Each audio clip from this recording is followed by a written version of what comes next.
नमस्कार, one India Hindi में आपका स्वागत है। मैं हूं शिवराज सिंह। तेलंगाना के हैदराबाद में होने वाले निकाय चुनाव के लिए प्रचार जारी है। इस दौरान राजनेताओं की ओर से लगातार विवादित बयान भी दिए जा रहे हैं। हाल ही में बीजेपी की युवा मोर्चा इकाई के राष्ट्रीय अध्यक्ष तेजस्वी सूर्या ने AIMIM चीफ असदुद्दीन ओवैसी को जिन्ना का नया अवतार बताया था, तो अब बीजेपी के प्रदेश अध्यक्ष और सांसद बंडी संजय कुमार ने हैदराबाद स्थित ओल्ड सिटी इलाके में घुसपैठियों पर सर्जिकल स्ट्राइक करने की बात की है।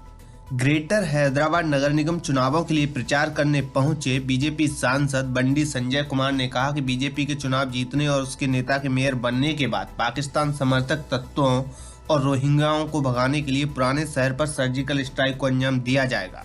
बीजेपी सांसद ने AIMIM व अन्य विपक्षी दलों पर निशाना साधते हुए कहा, आप घुसपैठियों के अवैध वोटों से ये चुनाव जीतना चाहते हैं, ये देश के खिलाफ है। एक बार हम बीजेपी के मेयर का चुनाव जीत जाएं तो सबको बाहर करेंगे। बीजेपी प्रदेश अध्यक्ष के सर्जिकल स्ट्राइक वाले बयान पर हैदराबाद से सांसद असदुद्दीन ओवैसी ने पलटवार किया है। ओवैसी ने कहा, लद्दाख स्थित गलवान घाटी में चीनियों पर सर्जिकल स्ट्राइक क्यों नहीं की गई?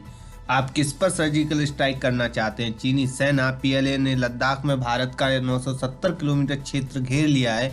ये लोग उनका नाम भी नहीं लेते हैं। बता दें कि इससे पहले तेजस्वी सूर्या ने हैदराबाद में एक चुनावी सभा को संबोधित करते हुए रोहिंग्या मुसलमानों को लेकर असदुद्दीन ओवैसी पर निशाना साधा था। तेजस्वी सूर्या ने कहा था कि असदुद्दीन ओवैसी विकास की बातें न करें। उन्होंने कहा कि वो विकास की बातें करते हैं तो ये हास्यास्पद लगता है। हैदराबाद में विकास के नाम पर सिर्फ रोहिंग्या मुसलमानों को बसाया गया।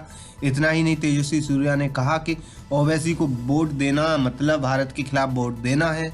अगर ओवैसी को यहाँ वोट मिलता है तो इसका मतलब है कि वो अन्य राज्यों में मजबूत होंगे।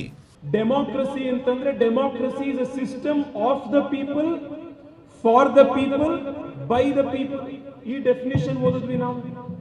ತೆಲಂಗಾಣದಲ್ಲಿ ಏನಾಗಿದೆ? The definition has change. ತೆಲಂಗಾಣದಲ್ಲಿ democracy is of the family by the family for the family ಆಗೋಗಿದೆ। ಇದನ್ನು ನಾವು ಇವತ್ತು ಬದಲಾಯಿಸಬೇಕು। And only the BJP can give an alternative.